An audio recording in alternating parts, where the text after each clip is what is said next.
First and foremost was that in all of the Western treaties after Confederation, beginning in 1869 and 1870 with negotiations of Treaties 1 and 2, you see a schools clause. And the schools clauses were put into the treaties by the Indians because they wanted their children to be educated in the same way that the non-Aboriginal children were being educated. And the commitment made by the government was to establish schools for the Indians on the reserves established by the treaties. So that there was a commitment made that there would be schools, the children would be educated in those schools, and those schools would be on the reserves. And so on the basis of that, the treaties were entered into.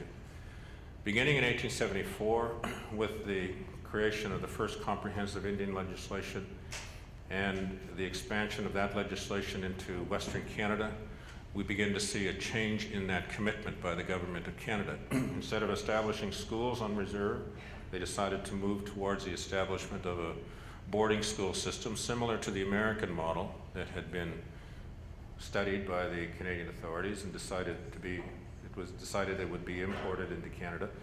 So they imported the boarding school system into Canada and utilized that model instead. And that model, in effect, required that the children be taken away from their families and put into residences and educated in a collective way, in a more comprehensive way. And there were a number of reasons for that. But first and foremost was the belief that Indian children could not be left in the hands and in the custody of their parents if they were going to be changed to become citizens within the country. And citizenship at that time was known and was believed by Canadian officials to require a degree of civilization, as it was called, or a degree of awareness of citizenship. And in order for that to happen, children had to be civilized. But if they were left in the care of their parents, for the most part, or back in their communities, then any effort to civilize them in the schools would be lost by their returning back to their families at the end of the day or at the end of the week, and all of that would be lost. So moving the children into the residential schools was a very serious commitment. There are other reasons for doing it as well, but we know all about the things that happened in the schools. We know about some of the things that the class action litigation brought to light in terms of the abuses that occurred and the injuries that people sustained and the losses that people suffered.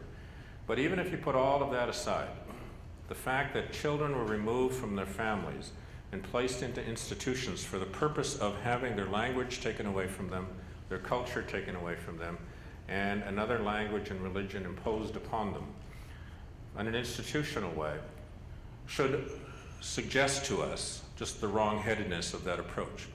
And the wrong-headedness of that approach was, I think, evidenced by the apology that was given by the Prime Minister in 2008. One of the things that we have to understand is that if we had residential schools in Canada for only 1 or 2 or 3 generations, we probably wouldn't see any significant impact upon the culture or the languages of the children who went there, because they would have been able to go back to their communities and back to communities of people who still had the languages and cultures.